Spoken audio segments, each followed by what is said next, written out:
Roshi was surpassed before Raditz showed up, and Raditz only had a power level of 300. Doesn't mean shit. Roshi. And Gohan. To be fair, Roshi is the archive of the actual old techniques. So, for Dragon Ball purposes, it makes sense why Roshi can kick so much ass.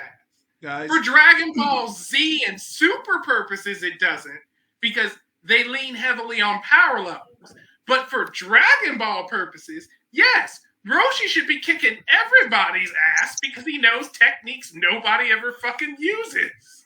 Well, originally, when they made Dragon Ball, they weren't planning to make Dragon Ball Z. Roshi was supposed to be in final boss that Goku was never supposed to beat. Mm-hmm. But that's the whole problem being from that, is that Roshi is still supposed to sit at top tier, no matter how that goes.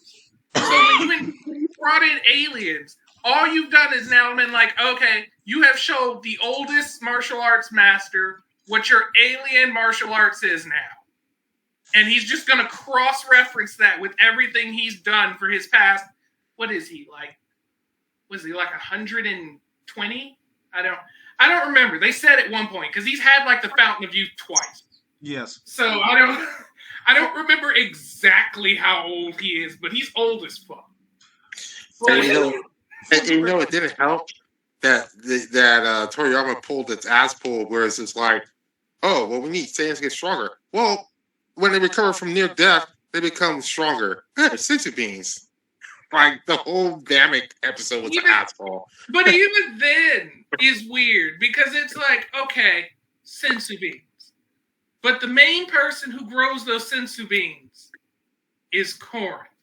Yeah, cat in the sky. Who the fuck you have not talked to since Dragon Ball? Right? A character who's been chilling over there this whole time, but nobody said shit. Mm-hmm. Literally, Goku with his instant transmission in. Corn be like, oh, hey, company. He's like, I can't speak Corn. I gotta grab it. Thanks, bye. And at the same time, you hang with Yajirobe. I would kill myself right now. I mean, it depends. If Yajirobe's going out to eat, I'm going with fucking Yajirobe. For the record, people, and Captain and Robert probably didn't notice this. The screen stopped sharing. I noticed it. Well, yes, that's mainly because when we were doing our second take for Slab Lounge, the crap top didn't capture anything that was said about Dragon Ball Daima Sniper Wolf criticism from Robert or any of Captain K's input. So I'm starting free cam a third time, which is why you were smack dab in the middle of Dragon Ball speak, and I had to stop sharing, and we are now here.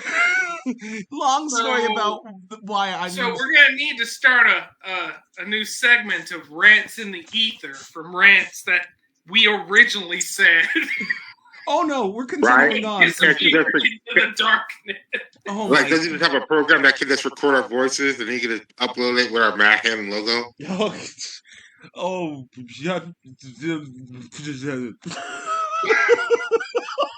Yes, English, Doug. God hates Simply lovely. Oh, God hates. God hates your literacy. Well, I guess one of the reasons why. Don't tell the right wingers. You know what really sucks? We lost so much. We lost our episode of Samurai Cop. I was in the middle of uploading when the darkness happened. I'm calling it the darkness, and don't even get me started with trying to replace the laptop. Anyway, one of the reasons why. Why can't it be the lightness? Well, sure, but I'm guessing one reason why God hates me is because I misjudged Scavenger's Reign. Have either of you two watched that? No. What is that? A new show on TLC? Like Naked and Afraid? Dumbest shit ever. I don't see black people doing that. It's an Adult Swim. I think it's an Adult Swim anime, but like, well, it's not anime, but like, oh my god, animation. Animation. It is. I don't know. Adult Swim's been dropping lately. That fucking show did not do the show justice. It's only 3 episodes in. I am fucking hooked on that. Like, it's so good. Oh my god! I just think Adult Swim been dropping a lot of content, like not like dropping it, like releasing it, just pulling back. Because lately, every time I see them, it's just like, hey, let's just run American Dad, Futurama, Family Guy, and put one episode of Boondocks in the lineup and King of the Hill. Well, they're pushing hard on like I mean like there's Lazarus that's coming out, Uzumaki, which I am. Wait, Lazarus? Oh yeah, that is true. Uzumaki is coming. Oh, Uzumaki is right around the fucking corner. Apparently, it's coming out like late November. I have been. I want that in my eyes. But never heard of it. But is it cool or is it? Uzumaki is a horror manga that's been in production, that's been in development hell because it got delayed like now 3 times. But like the wait, so it's coming to Toonami. Yes. So not Adult Swim. Oh, what are you talking about? Adult Swim's Toonami's part of Adult Swim now. They literally say Adult Swim Toonami. Yeah, they kind of fused it together basically. Yeah. Oh, so they basically they don't really do the daytime version anymore. They were working on the anime was like, oh, we're actually doing shit instead of this Happy Friends and those 2 fucking Australian bitches that got drunk all the time.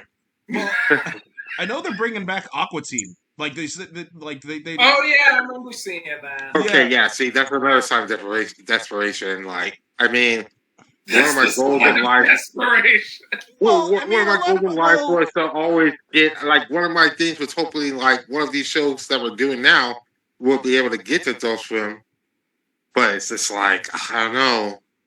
It's their lack of quality of like not just like horrible manga shows that someone else wrote, but like an actual funny show. Like when they used to have funny 15-minute shows that you actually fucking want to see. Well, to be fair, I mean, like a lot of people were not me because like I stopped watching after the first season, but like a lot of people were clamoring for an Aqua Teen comeback for years now, dude. I mean, like for them to finally came back as that vegetable plant show. It came back 5 fucking times. I don't know what you're talking about on that. At this point, Meatwad should be inspired. Like, where the fuck is the FDA in this? Hey, I'm just saying Adult Swim's finally giving the fan base what it wants. Besides, it's not just that. They brought back a ton of old they're rerunning like a ton of old cartoon stuff like Dexter's Lab, Courage the Cowardly Dog, the once again showing what everyone else fucking knew. That shit was great. The new shit was horrible. We kept saying that shit. And people are saying, like, oh, this is because it's on your page. It's a young shit. No, fuck off with your mumble rap and all that shit. Well, I mean, like, I won't say everything new. Really, you're going to curse Unicorn Warriors Eternals? I mean, that's actually, I mean, granted, the first season wrapped up hella long ago. That was good. But that's Jindy. Jindy's an OG. I don't count that. He does good shit because he doesn't put out a bunch of crappy shit. Crappy shit, talk Rick and Morty. Oh my god, I heard season 7 is out and no one likes it. I'm just all like, is Dan Harmon still part of it? Is Dan Harmon still part of it? I don't know. I know he was doing that one kid show on I think Amazon, but like he's doing a kid show when he's accused of soliciting kids. Dan Harmon? That's Roiland. Wait. Whatever. Harmon got 2 white guys the same. Wait, Harmon got. Wait, was that Harmon? Harmon got like accused. I think it was Harmon. It might be Roland, but they had the text out there. He was like soliciting 6-year-old girls. Oh God, no! Ew! I did not know that. I mean, I don't know if Dan Harmon's still involved. I know he's making another show. That much is true. So either it wasn't him or something else happened. Either way, I know he's doing another show. I think the text wasn't like, when I say soliciting, it wasn't like, hey, have sex with me. It was just weird as like, as your status as a creator in Hollywood or whatever, why you texting a 16-year-old girl. The power dynamic thing. Yeah, it's just weird. It's like there's no reason for you to be texting a 16-year-old girl. Oh God. Unless it's like your niece or your daughter. Yeah. I guess either way, I wouldn't. Either way, like that Or you're the retroactively taints my. godparent. I mean, Either way, that retroactively taints my love of Community. God. but that might be why he got off and can make more shows, since he didn't really cross the line. It's just a creepy gray line or gray area. Okay. Either way, like ew. But like I don't know if but like I said, I don't know if Harmon is still anywhere near involved with Rick and Morty. And wait, wasn't Dan Harmon the one who worked on those? Oh no, that's Dan Snyder. I was like the one that worked on those kids shows like Victorious and Zoe 101, where they had all those creepy shit. I like it's the. You know, Dan's are horrible. Dan Snyder from Nickelodeon, Dan Snyder from the Washington football team. Yes. Hey, think of it this way. At least Time Warner wised up and cut ties with Ezra. Did they warm up? Or did everyone kept saying, don't do this, stop doing this, stop giving these guys chances? And they're like, nah, let's just keep doubling down. And then the box office came out. Either way, they finally just said, fuck him. Who the hell? What they said, fuck them after they lost all the money. Of course, I mean that's not you making a rightful choice. That's you being like, oh, it didn't work out. Like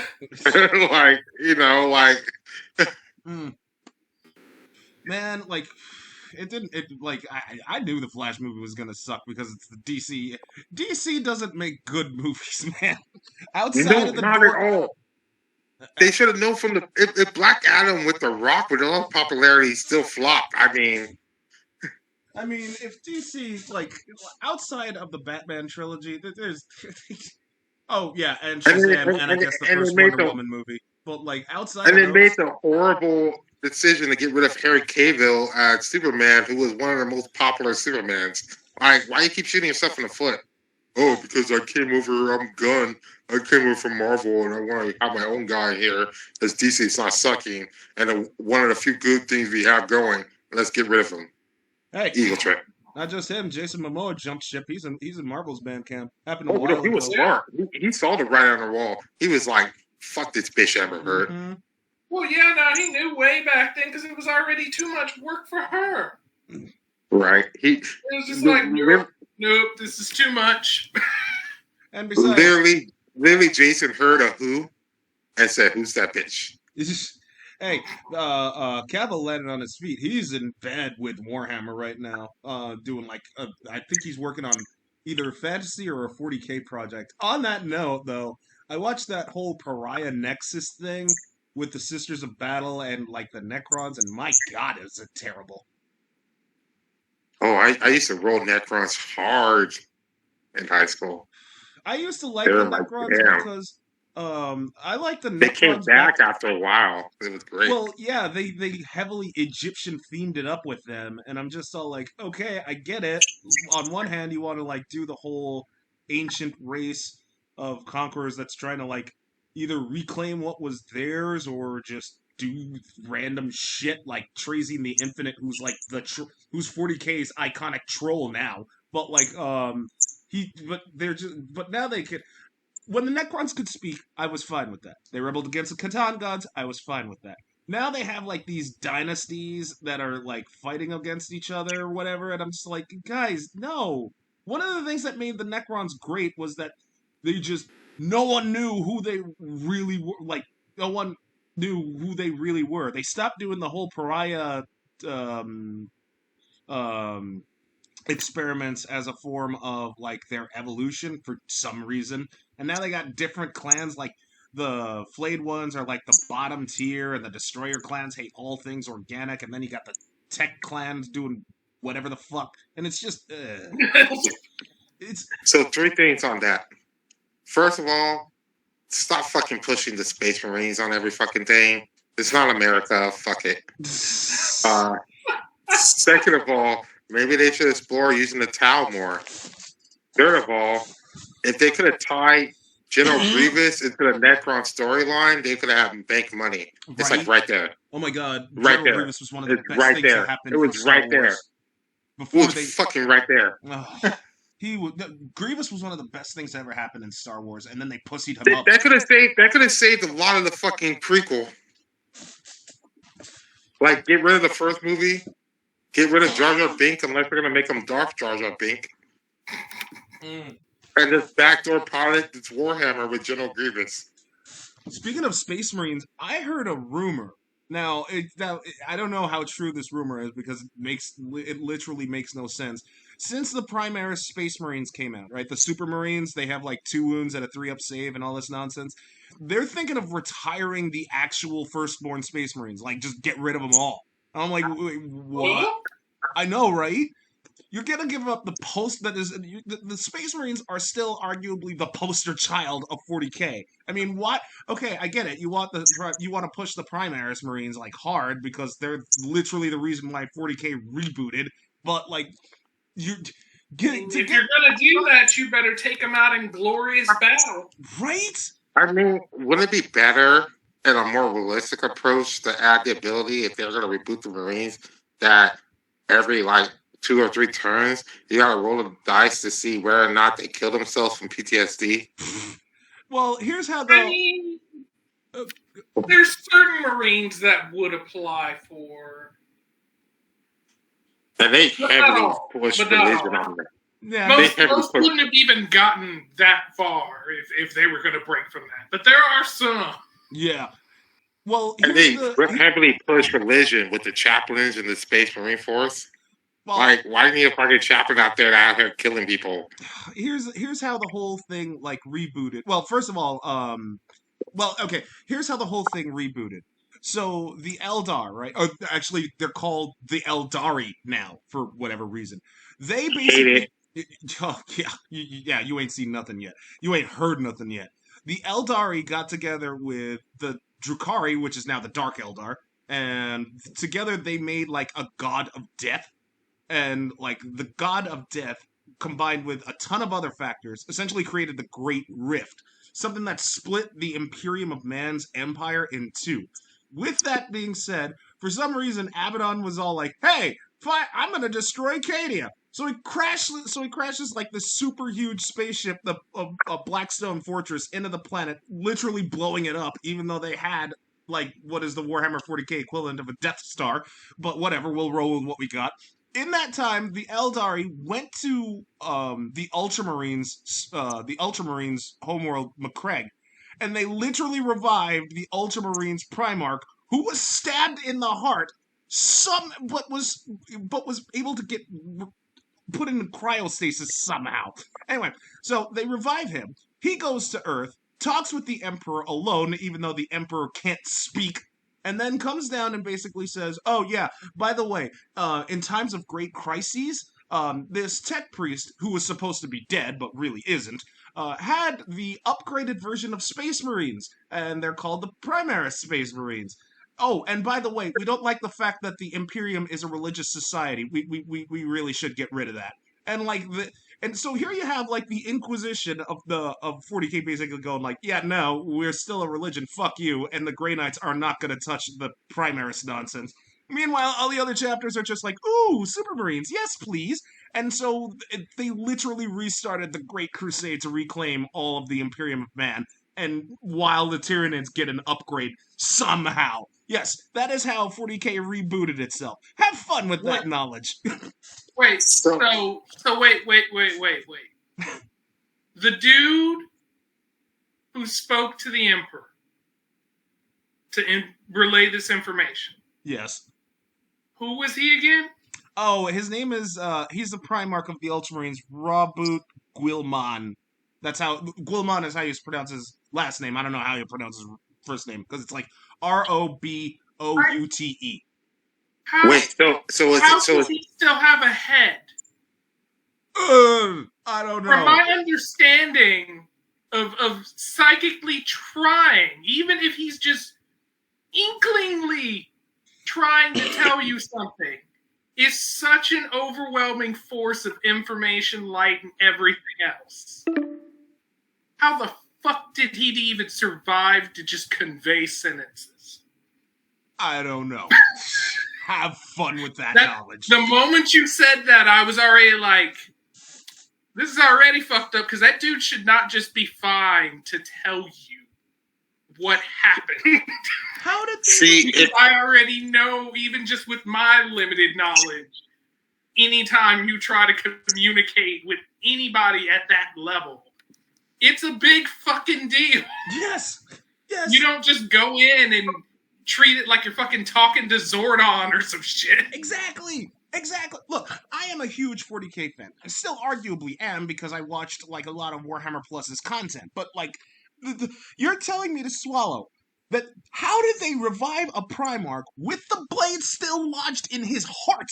Like, how did that? First of all, the blade that was lodged in his heart, he got stabbed in the heart by Fulgrim. So right out, and he's a demon Primarch of Slanesh. Yeah, Slanesh, and it was a poisoned sword. So how the fuck? What? Yeah, Yeah, exactly. because if you got revived and it's still there, then the poison would still be doing its thing even. Yes. Unless you're like necromancing zombie alive. Yes, But exactly. see, and on see top if of all it, if that, it, you're sorry, Robert. I'll let you back. It's just like the Ultramarines. The Imperium itself is an army of racists. They will work with Eldar as a last resort. Why in the fuck would the Ultramarines basically say, "Oh yes, heal our dead Primarch," even though we've killed your kind a lot of the time? What? Like, Robert, please, your thought now. Oh. oh, but see, if they would have did my General Grievous with the Necron thing, Disney, the Star Wars would have bought by Marvel, and then they easily could have did the 40 Warhammer 40K mixed with the Thor's world with the 5 different planets. They're at war all the shit, you know. Oh, Just draw on some shit. It's like right there. I'm just saying, like, It just makes no sense. of course it doesn't make Madness. sense. It's I get that there's chaos, but what is this madness? Yeah. I think they just stopped caring. And it was like, we got a big enough base. We just gotta pump out toys. It's just like they've just gotten too comfortable by just shifting the storyline in novels ever so often and then burying it in more of them, so that you don't have the time to call it out. Yeah, well, you're gonna still buy the toys. That's happened where there's just a slight shift, and then the rest of the books just treat it like that was the normal thing. So even if you want to go back, it's like, yeah, but did you read like 12 books ago? No? Okay, then you can't prove me wrong. Like, but they're just trying to sell product, just like how Pokemon had to show that they're selling a product. Because it's like, hey, Ash, you keep losing. Why the fuck do you start over with none of your great Pokemon? Like, but at least who the fuck does that? at least then, it's evolution. Yes. It's not the same as like looking at Pikachu, knowing Pikachu could become Raichu, and being like, you know what? Instead, I'm gonna go talk to Professor Oak, and I'm gonna go get me a fresh Lugia. Exactly. That's basically what they did. Exactly. Like they're just like, fuck all that over there. I'm gonna just get a better one. Yes. Oh my goodness. Look, like what happened with 40K? Like, you think that's weird? I actually watched the that Blood Dragon series Netflix pushed out. It was based on Far Cry 3, that expansion pack. Oh yeah. It's the first episode. It tries to go for goofy comedy, but that all stops at the second episode onward. It's 6 episodes long. It's not bad. Like, I'll say it's not bad, but like it ends in a way that's still open for a season 2, but you're just like, how? You're literally like, how? I mean, well, the thing with most Warhammer 40K, they can't make shows because either way, you're gonna base it off one race who's gonna be racist the entire time against other people and judge them do their lives, right? You can't even call them series, dude. I mean, like Exodite, it was mainly about the Tau and the Eldari. You see glimpses of the oh yeah, they're not called Imperial Guard anymore. They're called Astra Militarum now. But like you see them rolling around. but they don't. The only ones that get touched up on are the Tau. But the problem with that is it's only 3 episodes long. There's no way in hell you get to be attached to any of the characters or get a sense of what the fuck is going on. You only learn all that in the 3rd episode, which made no. Like, the Eldar basically started a war between the Tau and Imperium in order for the Eldar to reclaim that world, but it was already so.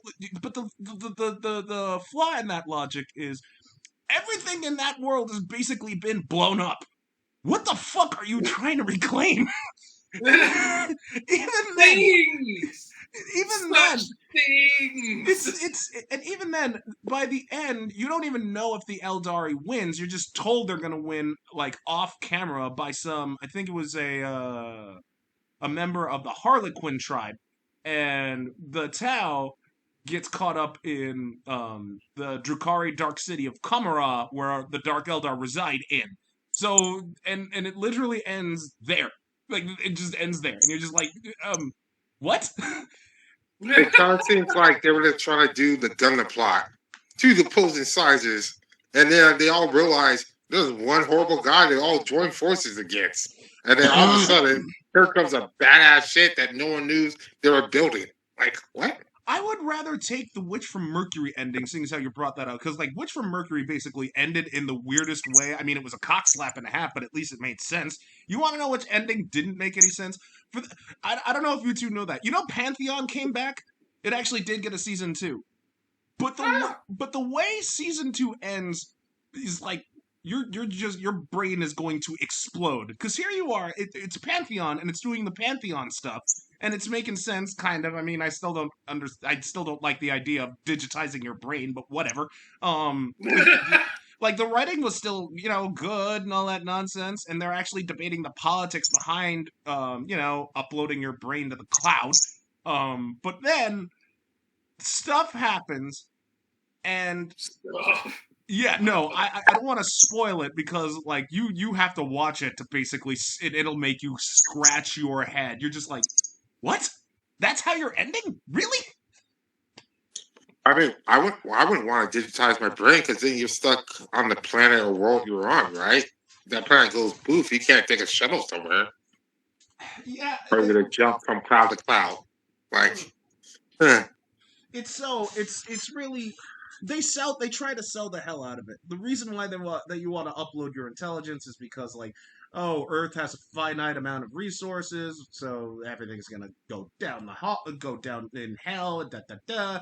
But, like, so one solar flare can kill millions of people. Yeah, yes. But, like, that's the way it ends. You think they'd actually, like, have some form of understanding, but, like, the way it. I'm just gonna spoil it. I'm just gonna spoil it right now. Do you want me to spoil it? Because I can. I never watched Pantheon. I'm probably never gonna watch it. Captain, I mean, you actually watched Pantheon season 1, and but it's fine. If I'm gonna watch it, it's not gonna stop me from watching it. I'll still watch it unfold. Okay, so it turns out that the main character, Maddie, that whole it went the whole. It's all a simulation, all of it. Oh, they went the portal route. Think it's a lie? Like, when I say all of it, I mean everyone in that particular thing is part of a simulation that was created by Maddie, like 16,000 years into the future. Like, it's you're just wait. So they did the first Neon Genesis ending, which is kind of bullshit. Yeah. Let's go with that. It was so bullshit. It was like everyone's here, everyone's there, sitting in the room. Okay, what the fuck? Yeah, exactly. They went the Matrix route minus the human eating robots. Like, it's just like you're literally like, what? That's what? And like, they already messed up by calling the bitch Maddie. Can't take her seriously.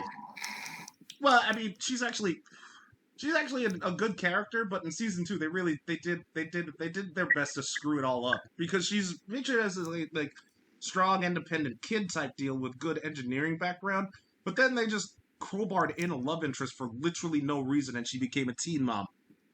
Yeah, yeah, exactly. Like I said, Mom Rob. yes, Kind of seems like the horrible writing that they did at Gene Shaft. it's so stupid. The way it ends just makes you scratch your head, be like, "What the fuck are you? Why did you do what?" And it really, Or is it like an ass pull like Trigun? Hey, we have these people, advanced technology. Now we're in a Western world. What?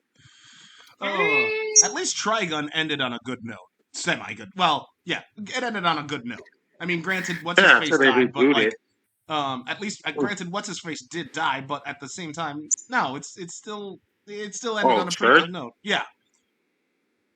But like Pantheon just ended with a head scratcher. Blood Dragon ended in a way with like, how are you going to do a season 2 after you pulled that? I mean, like, it wasn't a stupid that. I'm not saying it was. The writing for that was good, despite the fact that it included Jade from Beyond Good and Evil, Rayman, who actually wielded 2 Tommy guns, and a frog, an assassin who's a talking frog, because they bring in hybrids and all that nonsense. I don't know much about Blood Dragon. I never played it, but like from what I watched, it was good. I liked it. The main character. Well, the main character. Basically, maybe their thought process was Pantheon gods live in the Pantheon. That they was a god. They created this world. I don't know. As much as I'd like stuff. As much as I'd like to kick you guys out and re-invite for more Slab Lounge, I don't know how much this crap top can take, considering how many sacrifices this thing is already doing just to keep this up and running. So all I'll end. It's already over there screaming. Yeah. So all I'll do is end with this. I heavily suggest you watch Scavenger's Reign, because that show is really good. Oh my god, is it good? It's so good. Like, it really is. And what if instead of that we take these last 2 minutes and touch the third well of Israel Hamas war? Oh no, I'm not doing that. I'm not. Because like some people, no, like some people did ask for my opinion on that. I'm like, look, I'm saying far away from this. Both like Israel is guilty of doing some despicable shit, from the colonies to that, and like what Hamas did was terrible. I just want people to acknowledge that Netanyahu backed Hamas to come in power in 2006, so they wouldn't have the 2 states. Like I said, I'm saying, like, no one talk about that. I don't want to. Well, I'm not dipping my, because like I said, you're gonna get flack from both sides, no matter which side. Yeah, Even there's Ilan, there's no winning side either way. Even when Ilan Omar was just blew up on that reporter who was talking about like, oh, all these Israelis died. What do you think about? And she's like, how many Palestinian deaths are you fine with? All of them? You want them to all die? No. And then she just walked off. Both sides jumped down her throat. And like, even when the war started, she was tiptoeing around that. Mia Khalifa got shit canned out of her thing with Playboy just because she was tiptoeing around, like saying, "Oh, here's hoping like the Arab freedom fighters do what they need to do," without like she still condemned what Hamas did, but that still didn't stop them from kicking her out of her Playboy podcast. So I was like, but can I ask though, this that if the people on both sides, if you care about Palestine, aren't Palestine Semites? So how are you anti-Semite if you're for Palestine? That's like, again, if you're for, they're all of them Semites, right? So I never understood that term that's being thrown around. Dude, it's a weird, complicated, nuanced thing, and that's why there's really no winning situation. No, there really isn't. Both sides have blood on their hands, both sides are victimized, and both sides are just... You can't root for one. You can't root for the other. You can't even stay neutral. Didn't Jared Kushner fix this? I thought that's why he got the $2 billion. All right, that being said, take care, everybody. Don't forget to like, comment, and subscribe later on. Oh, my goodness.